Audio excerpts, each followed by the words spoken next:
I crossed paths with this week's guest at Higher Ed PodCon I believe it was July. And it's interesting because as our paths have crossed again, we came into a really good conversation.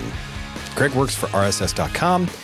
They're a podcasting hosting platform, so he's got a lot of great insights on podcasting, where it's going, what it's doing. Kind of gives you a little idea behind the curtain. You definitely want to stay tuned for this one.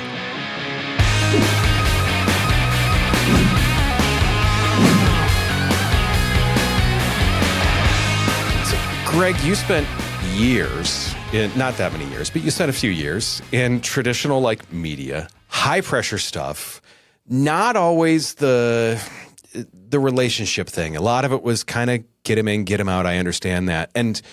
But you've turned and now you're you're Mr. Relationship. Everything you do is based on how can I help people? And I see podcasting as that way as a big piece of it. It's being in service of people. How did moving from selling to connecting just change everything that you did? I mean, the reality is if I correct the statement, it was always like that, right? So For me, it was always the relationship was the key piece. I mean, it's always been my MO because the reality is no matter what you're selling, especially from my generation, right? Our generation, we're not staying 40 years. It's rare to see someone stay 40 years at a company these days. Sure. When I see that, I'm like, wow, good for you. But it's not the typical case. And I knew that going into a career. So the thought was I have this product that I have to sell. So I worked for Yahoo, worked for CBS, worked for a couple startups. So I always had something from a media standpoint I had to sell. But like whoever I'm talking to, whether it's the brand or the agency, I knew that person's probably A, not going to be there forever. B, you think about the media buying time. Like when are they having a proposal? It's like, oh, I missed the boat, so it's not going to be until next year. Great. Am I not going to follow up with you for another year? So in reality, I call you today. Sorry, but no sorry. Fine, I'll call you in a year. It's like, no, because I call you in a year, that's the transactional side. So it was always about, great. How do I always stay in contact? How do I stay connected to you? How do we build a relationship? So from a relationship-based seller, it's always been who I've been. And it's just expanded to, as I've gotten older, how do I leverage that network and that power to make it a true superpower? Because I always tell the story of like, I never was with a big company that had the deep pockets that my other sales friends had.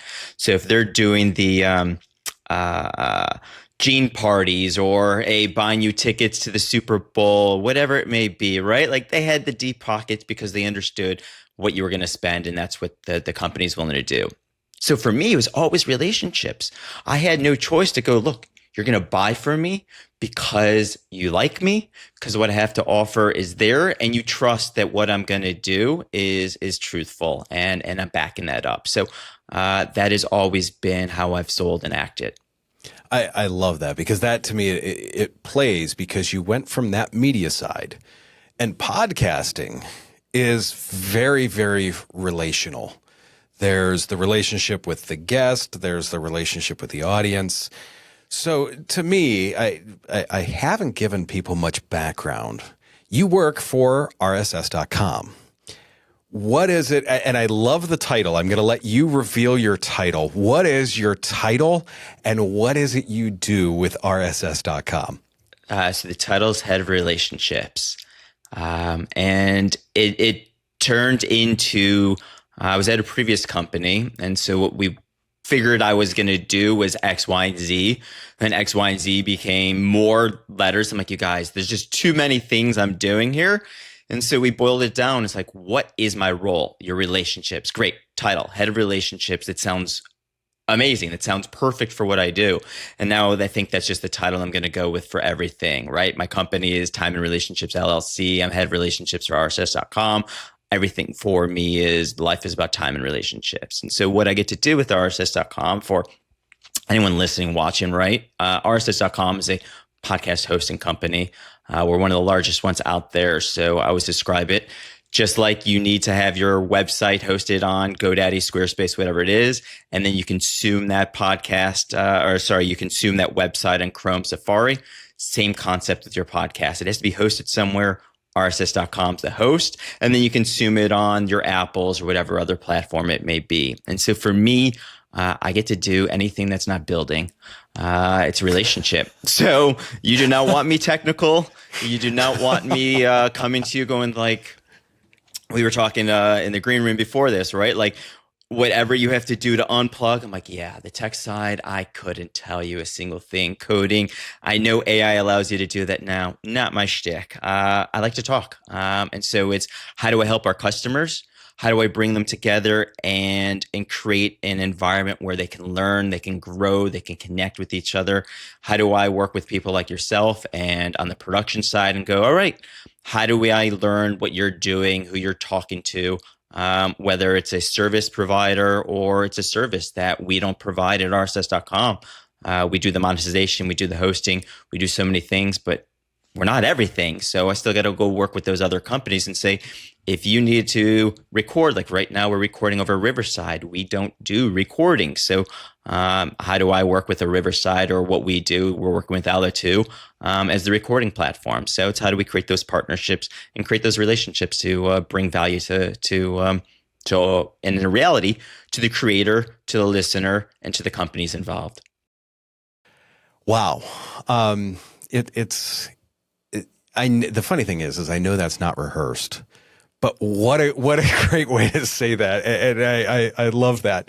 With that, it's so funny because you do not have your own podcast. Not yet. It's I don't know when this is coming out.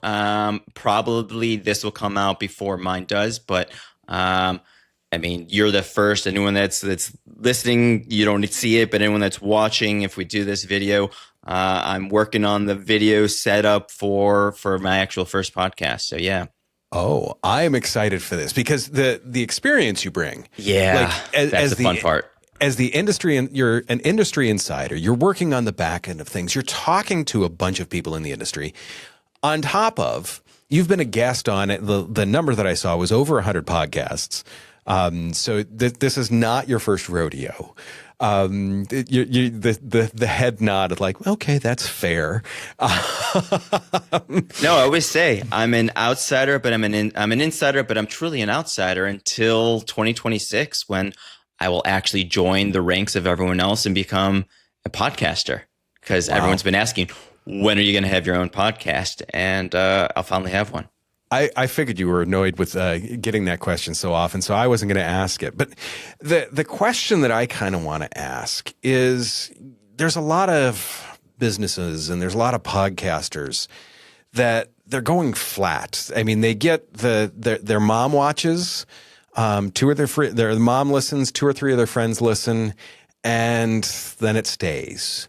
What is the thing that you see that is crippling these people, that is holding them back? What's the thing that you see so many times that that's just not happening? Where is it the packaging? Is it the titling? Is it the fact that their audio sounds like they're talking into a bathtub?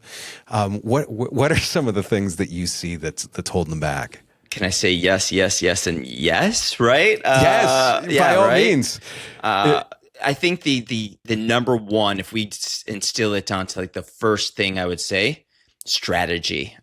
What's your why, right? And I think we struggle with that overall. I mean, just forget your podcast, but just what is my why? Why am I doing this? What is my role? What is my job? What is my reason in living? Right? We could go philosophical there, right? But we all forget, what is our reason? What is the strategy? And I think that there's too much noise in why I'm doing this, because everyone's like, I want to be the next Joe Rogan. Great. As I tell everyone, you want to be the next Joe Rogan? Start 40 years ago as a comic in New York and grind for 40 years and know that that's the career you wanted. And somehow you ended up as a podcaster because the skills you had there brought you to where you are now. So that's a completely different thing. But like, what's your strategy? And coming at it from my media background, right? Too many people are, I am trying to grow my podcast, or I'm having a podcast, I'm trying to grow it so that I can get sponsors, so I can get advertisers.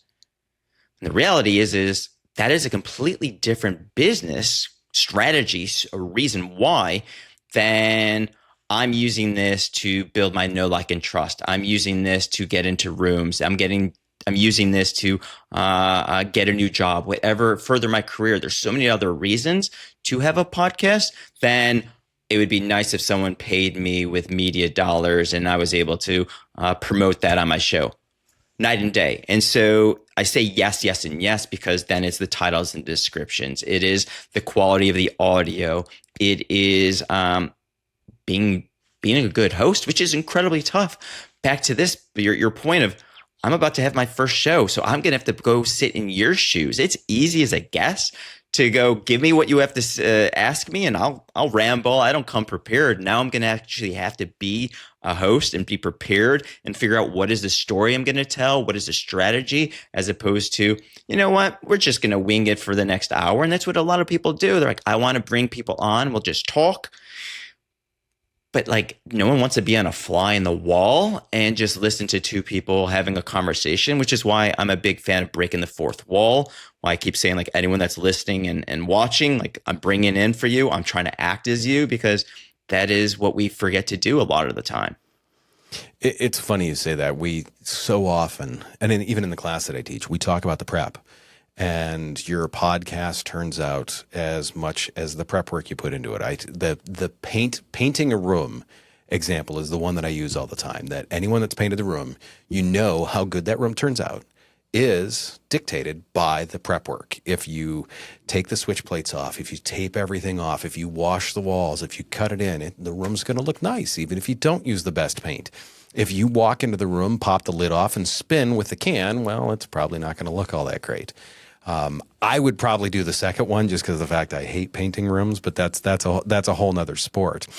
You've mentioned, like, systems separate great podcasts from forgotten ones. When you look at that, is that a lot of cases? I mean, is that causing the pod fade? Is that causing the lack of content? Is that causing just those errant things? And then the next piece that I kind of want to parlay into that is, do you see it as a guest, as a habitual guest? Is that the right term for this? You'll go with it? Is as someone that is the consummate, we'll put the positive spin, the consummate guest. Do you see it when someone's prepared, or when someone's like, "Hey, Greg, come on the show and we're going to talk"? Yeah. Yes, yes, and yes. Again, right? So systems, part of the reason I haven't had a podcast is I didn't have a reason, right? Everyone's like, when are you going to have a podcast? And for me, I literally coach the whole reason to have a podcast is you're using for there's a purpose. And I wasn't going to be, let me go get media dollars, let me grow the show. That wasn't a purpose for me. And so what am I doing this for? Is either to get my know, like, and trust, build relationships, whatever it may be. So I'll avoid the pitch of why I coach people on from a podcast standpoint. But the reason it's taking long now that I have a concept is I want to get my systems in place. And that was starting with, let me go reach out to the people that I think will already be a guest on my show and go, hey, I'm launching a podcast. Would you be a guest? And now I've already got 30 people that said yes. So I've already got the bench open going, like, all right, I don't know who's going to be scheduled, but at least I already have people saying yes. And the nice thing about that is I can go find other people, because I've got a list that I just keep adding to it of other people that I would want to add. And now you can always do those recordings, but also know that I'm not always struggling to go, who's going to be a guest on my show, which you see a lot of the time people are doing. It's like, you know what? Someone said they want to be a guest on my show. Great, I'll slot them in. But I'm like, no, there's got to be a reason for bringing that person on, the strategy tied to it. Systems are, well, what about the repurposing side of it? And that's a whole another can of wax, right? Where how do I get the systems of not only making sure that my guest has the assets available, but also the assets I need, and getting those systems in place so that it's seamless. There's so many other components to making sure that you are scheduled. And I say this all with the loving kindness of, too often we are overthinking just hitting record. And you hear that a lot of just hit record and start recording because it's not going to be perfect. Great. I know when I take the seat that you're in, it's not going to be the best experience. In the first 10 episodes, just like everyone says, don't listen to my first 10. We're going to work out the kinks. But if I can get the systems right, then working on the craft becomes that becomes the focus, as opposed to let me work on the craft. And then once I've got the craft down, then I can work on the systems. It's like, no, your systems are going to be the key piece because that's going to bring it back to your why.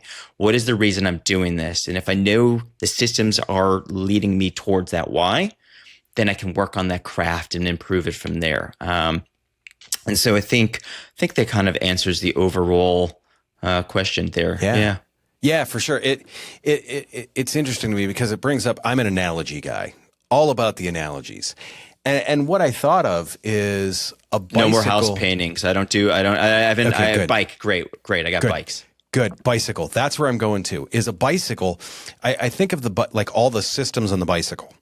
If those are in good working order and you're trying to learn how to ride a bicycle, great. If the chain is rusty, the front wheel's lopsided, and there's no air in the tires, learning how to ride the bicycle, no matter how, it's just not going to go well. So that's the analogy that popped into my head that was kind of interesting for that. So yeah, I love that systems approach. One that I use with people too is I kind of talk to them about like the structure of the show and how you're going to do those things. Because there's a reason why The Price is Right has been successful for 6,000 years. It's the same thing every time. They announce, people, they come screaming down the aisle. There's always that one jerk, $1 Bob. There's those things with that. That being said, I know RSS.com covers like basic distribution, the metrics, all those things. What is the single most underutilized feature or tool or strategy that you know of that you see that like RSS.com has that maybe is underutilized? Ooh. So there's I don't know how to say this without putting it down, and it sounds terrible. So if you think about it, podcasting's been around 20 years. So you've got a bunch of podcasters, or a bunch of people, I should say, that have been podcasting for quite a while. And they've realized that RSS, real simple syndication, is the tool or the platform that's being used to distribute and help us with podcasting. And this is where we go into like the technical side, not my thing, right? But it became, what else can we do with the RSS feed? What else can we allow to have be discovered? How do we improve so it's not just a distribution, but there's more that's tied to it? So RSS.com is the champion of the location tag. And we're a huge proponent of that for a couple of reasons. One, we just launched a free and local and niche podcasting plan because in our mind, podcasters are pretty much if you boil it down, you are local or niche. You are supposed to, you can't be everyone to everything to everyone. Right. So you are niched, right? So whether it is I am the covering my local neighborhood and going around to restaurants and businesses there and doing a podcast around that, or in your case, you're niched down to not everyone's going to be listening to the show. There's a niche to it. So for us, if you then add the location component to it, I can say your show is produced X. And then if you want it, you could do location tag. We're talking to Greg, who's based in LA. So if someone's now doing a search for, podcasters in LA, Greg's going to be coming up, or your show is going to be coming up, or this episode's going to be coming up. So it allows from a discoverability standpoint. And I think as we see the industry goes, different than what radio was, very local voices that then became syndication. So now it's everywhere. Podcasting gives you that kind of opportunity to go, great, I'm going to talk to my local network, my local community, my niche, whatever it is. You could be anywhere. You could be in my little town, but you've got the ability to discover that. So I think location tag is something we're pushing for and pushing harder on as we want to continue to help people get more discovery. We're 99.9% of our clients are businesses that are doing it for the marketing flywheel that can build off of that. And that's their return on investment with it. It's not they're not looking for the big sponsorship. They're sponsoring their own podcast in a way, and that's the way that works. As a bit of a pivot, you have some insight. As once again, you're watching the industry. We live and die and breathe this stuff every day. But in many cases, we're buried in what we're already doing. You're working in a realm that's pushing the industry forward. So everyone always wants to know, what are some of the things that you see that are coming in the next 6 months? What do you see that's coming in the next 8, 10, 12 months that's interesting, that people should be prepared for? That, I mean, my famous saying is, if I'm walking into a shitstorm, I'd like to know which way the wind's blowing. I'm assuming there's some really good rainbows that are going to come out of this too. So what are some of the rainbows that we should be looking for? I think that's why RSS.com doubled down and created the free local and niche plan, because we see the return to local voices. I mean, you hear this right now. You look at Amazon basically scrapped Wondery and they're going heavy video. You've got Spotify that's partnering with Netflix to take on YouTube and going heavy video. So video continues to be the piece. But if we can go down local voices, and I don't know I think we were having the conversation, or I was having this conversation with someone about it before we did this recording. If you look at a company, AOL had Patch, and they did all these local voices and all these local writers, and they were trying to aggregate that and monetize that. Well, there's a way to do that without having to pay all these writers. Now you just aggregate, let's get 500 podcasters in the LA area, create a network. I think City, what is it? City, blinking on. There's a network that's doing that, local city, but I'm talking about the localized individual user and being able to have a voice. If everything's video, you're missing out on the audio piece.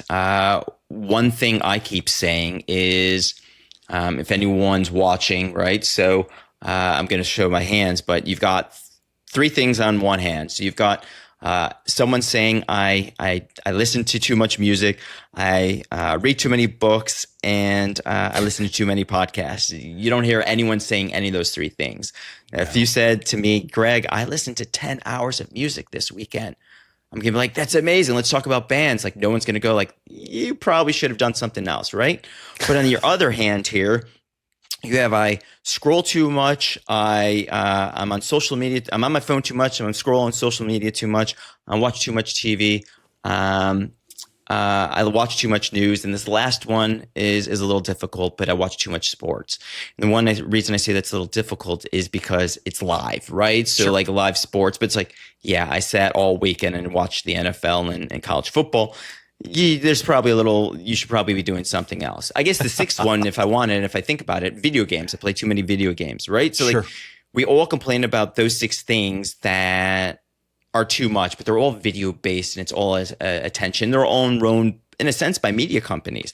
I mean, like Microsoft with Xbox, well, it's a media company at its core, even if you look at it as a software or a hardware. But the 3 things that we don't complain about: too many podcasts, too much music, too many books. Right? So like that's where I think from an industry standpoint, podcasters aren't going away. Your fight for your attention and consumers continue to go, look, I've got to be on video because that's where the audience is. That's where I'm able to reach a bigger audience. But no one's complaining about your too many podcasts. So I think on my standpoint, where we're going in the next 6, 18 months, it's going to get back to, we saw in 2021 with Spotify and the big networks buying all these big companies. You're seeing some changes there now, and we're seeing some M&A and mergers and that end and that aspect. But I think getting back to the audio roots will still be there. It's just a matter of how you're going to make money. And I think that's where we have to push creators to understand, just like your agency does, there's 20 ways to make money. You don't have to just make it in the media advertising way. I love the local piece to that, because the other thing that I see with that is we did a very local show for small city here, city of 29,000 people.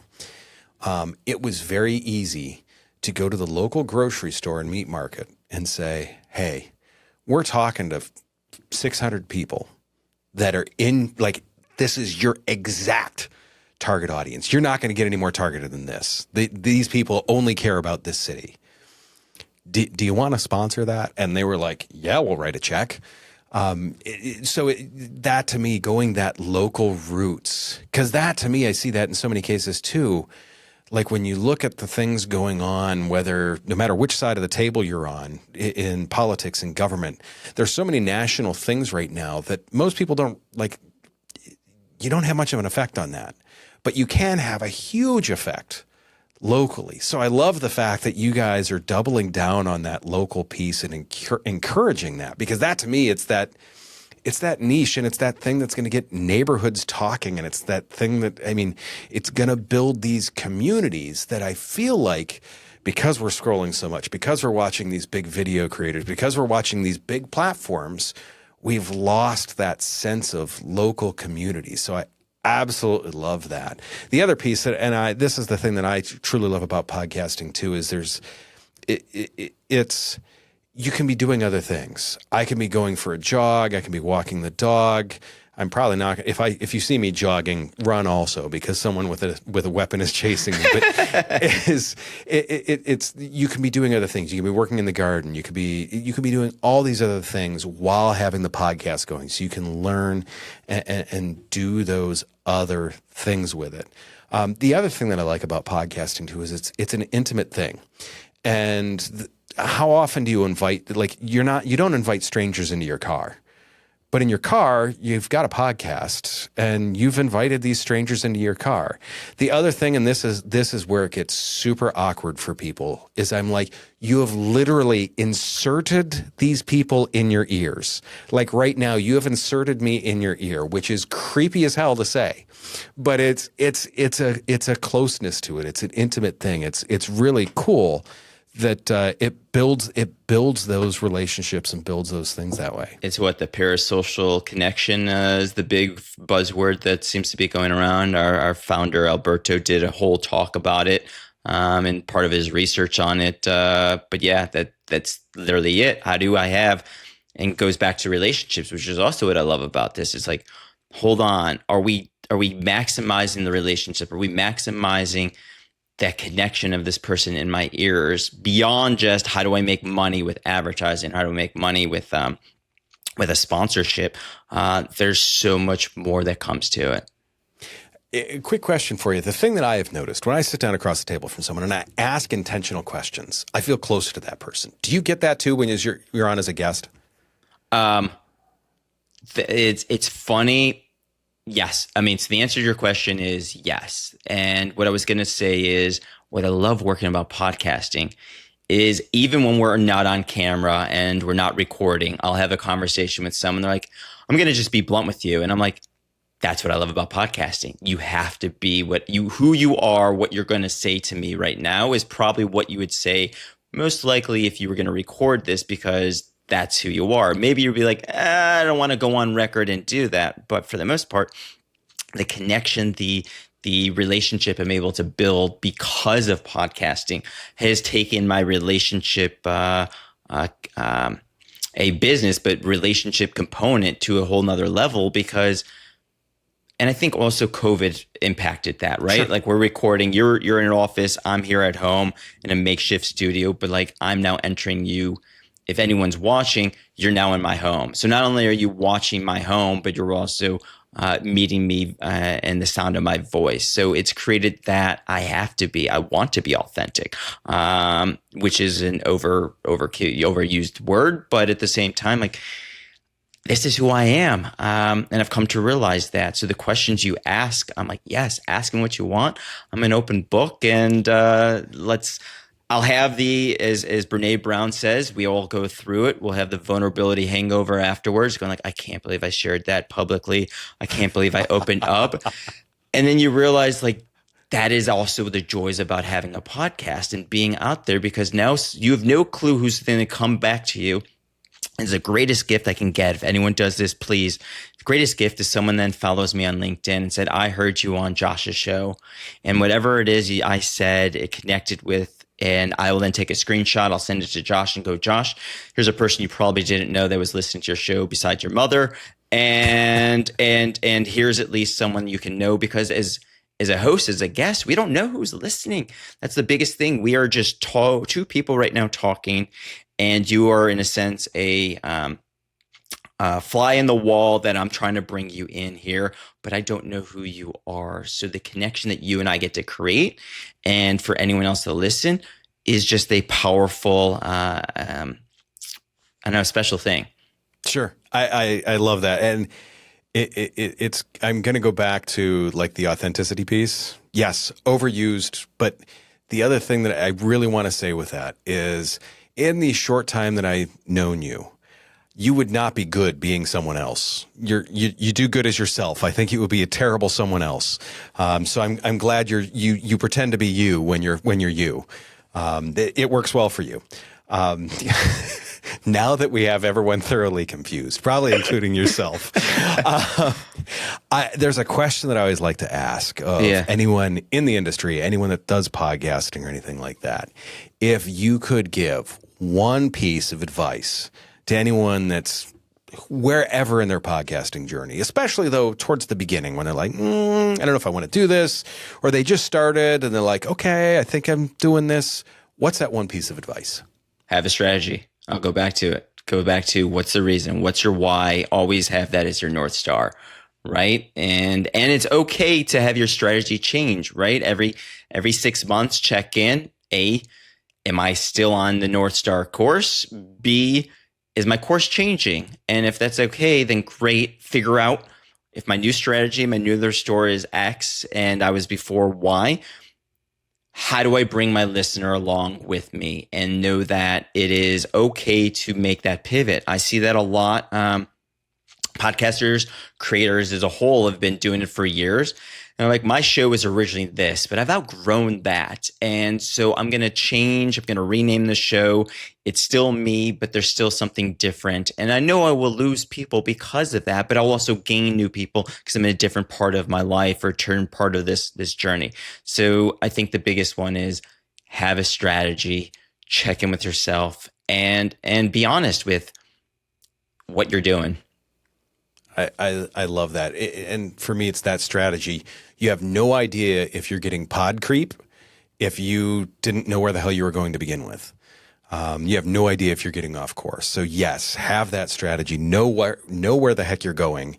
And if it starts to change, great. But make it an intentional change, not just I was headed south and now I appear to be going north. And when the hell did this happen? And if I will say, I'll say the second thing. Once you've got a strategy, consistency. That becomes the biggest thing.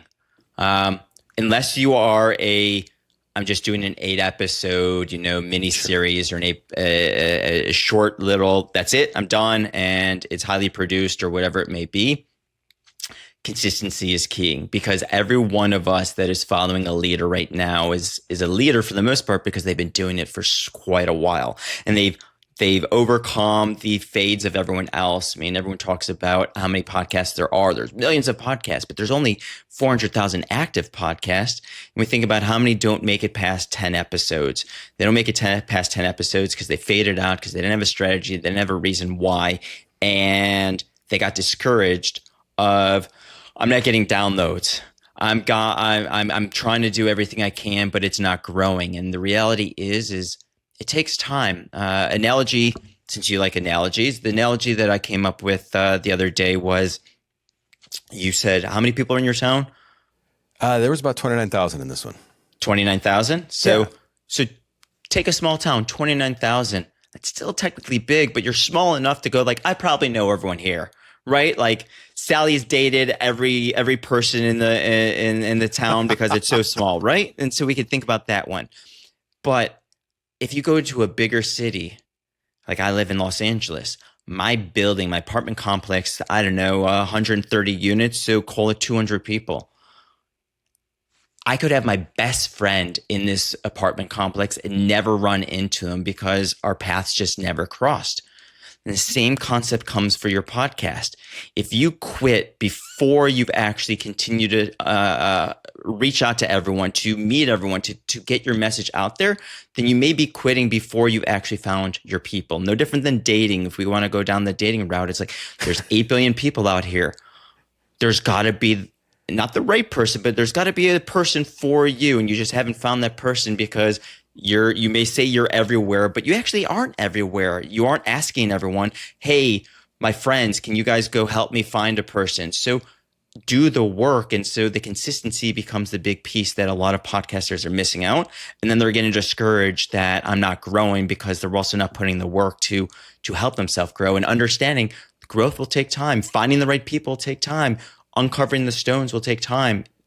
You just need to keep doing with it. And then once you've done that, 2-3 years, wow, do you take off. And the ROI truly becomes so much greater than what you could ever imagine. And that's the little carrot that you don't know is being dangled in front of you, of how much more you're going to grow as a person, as a human, but also the world that's going to be opening up to you from podcasting.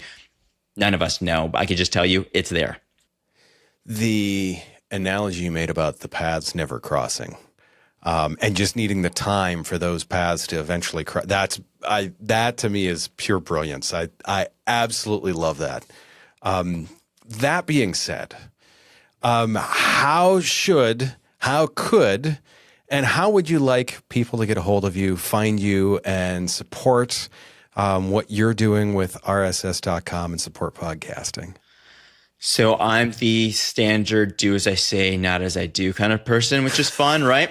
I don't have a website. That's why we get along. Right? I don't have a website. I don't have an email list. I live on LinkedIn, and I live on having lost 2 jobs through social media platforms changing the algorithms.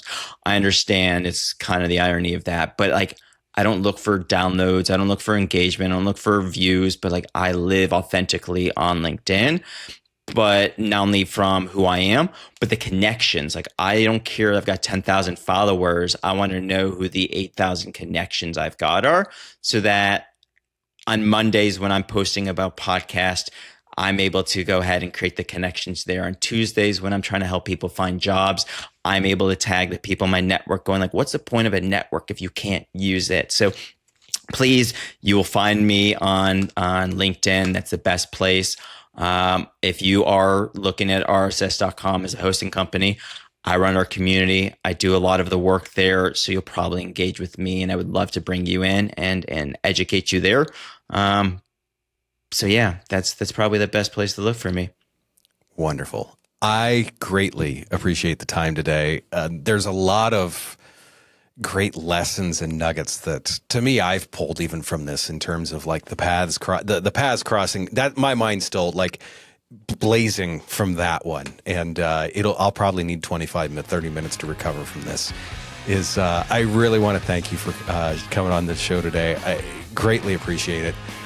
For everyone else out there, I got to take 10 or 15 minutes, summarize this, and we will be back in just a few minutes when I do the summary. Thanks again, Craig. Thanks a lot, Josh.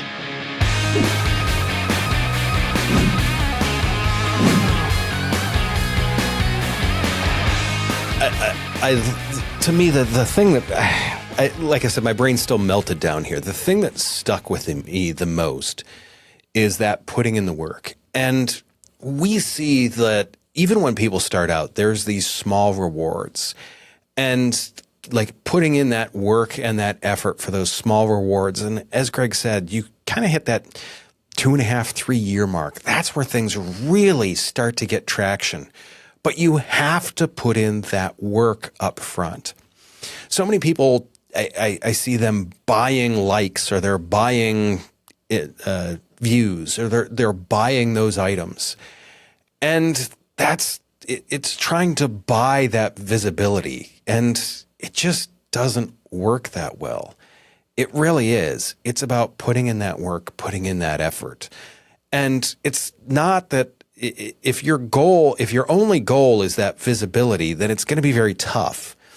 If your goal is the relationships, if your goal is the connections, if you have the why established, if you have the strategy established, then you've got, as Greg said, you've got that North Star that you're going towards. You're going to see these small rewards in those new relationships, in those new connections, in those extra couple of downloads each week. You're going to see those, I guess I would say, mental rewards in a way. But it's all on the way to that greater good, that North Star that you're looking at, that bigger picture, that when things really start to come together. The thing that after we hung up that really started to become a good analogy for me was, let's call it the bank account, or let's call it an IRA or your stock account or things of that nature. It's compounding interest. This week you may have 2 views. If that doubles in 3 months, so let's say it doubles every 6 months, or let's say it doubles every month, just for laughs and giggles here. So the first 2 months, you've got 2 views.